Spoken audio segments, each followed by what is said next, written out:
بسم اللہ الرحمن الرحیم نحمدہ ونصلی علی رسولہ الکریم اما بعد۔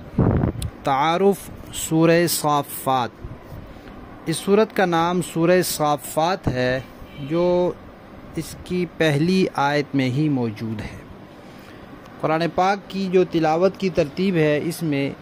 اس سورت کا شمار ہے 37۔ اس سے پہلے 36 صورتیں موجود ہیں اور نزول کے اعتبار سے اس کا شمار ہے 56۔ اس سے پہلے 55 صورتیں نازل ہو چکی تھیں۔ اس میں 5 رکوع ہیں، 182 آیات ہیں، 873 کلمات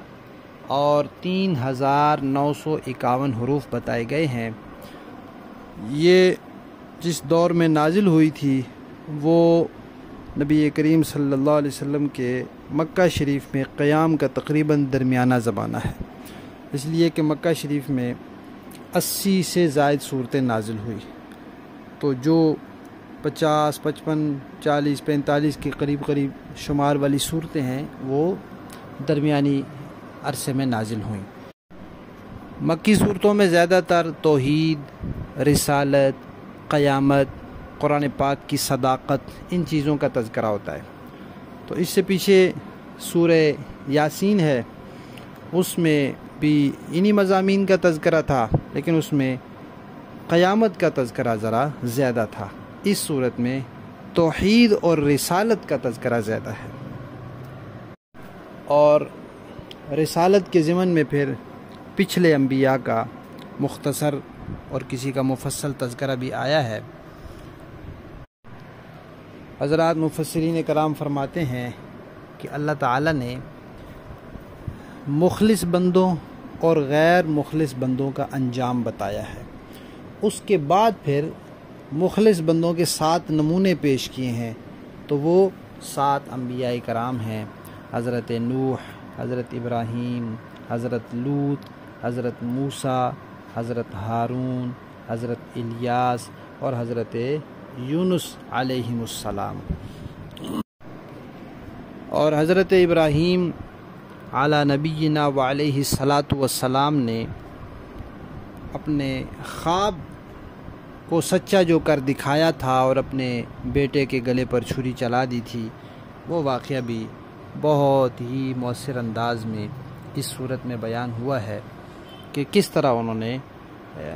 اس کائنات کی، اس دنیا کی ایک انوکھی مثال قائم کر دی اور خواب میں جو حکم ملا تھا اس پر عمل کر دیا۔ تو یہ جو انبیاء کے واقعات آئے ہیں، ان کے ضمن میں اللہ تعالیٰ نے یہاں یہ سمجھایا ہے کہ دنیا میں حالات کا اتار چڑھاؤ آتا رہتا ہے، لیکن بالآخر فتح انہی لوگوں کی ہوتی ہے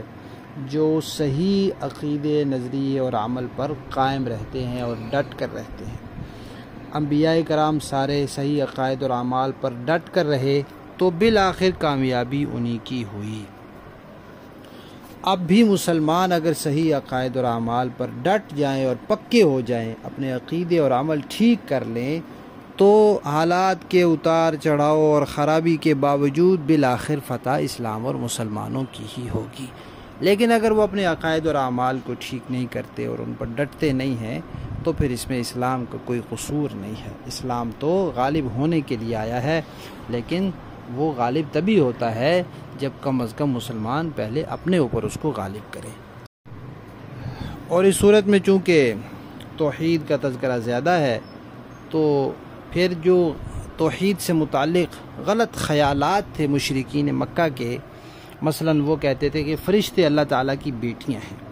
تو اس کا یہاں تذکرہ کیا ہے کہ ذرا فرشتوں کو دیکھو، اللہ کی عبادت کے لیے صف باندھ کے کھڑے رہتے ہیں، اللہ کے حکم پر جو شیاطین وغیرہ ہیں فرشتے، ان سے ان کی ڈانٹ ڈپٹ کے لیے، ان کو روکنے کے لیے، ان کا پیچھا کرنے کے لیے فرشتے تیار رہتے ہیں، اور فرشتے اللہ تعالیٰ کی کتابوں کی تلاوت کرتے رہتے ہیں، ذکر کرتے رہتے ہیں۔ تو یہ ان کی صفات ساری بتاتی ہیں کہ ان کا اللہ کے ساتھ تعلق خالق اور مخلوق کا ہے، عبد اور معبود کا ہے، باپ اور بیٹی کا نہیں ہے۔ اور آخرت کا تذکرہ بھی اس صورت میں آیا ہے، اور پچھلی قوموں کے واقعات بھی ذکر کیے ہیں اور مشرکین کو مثالیں دے دے کر سمجھایا ہے کہ اللہ تعالیٰ اتنی بڑی قدرت کے مالک ہیں، کیسے اتنی بڑی بڑی قوموں کو اللہ تعالیٰ نے آنن فانن ملیا میٹ کر کے رکھ دیا اور دوبارہ نئی قومیں دنیا میں بسا دی۔ اللہ کے لیے کیا مشکل ہے کہ اللہ تعالیٰ قیامت برپا کر دے،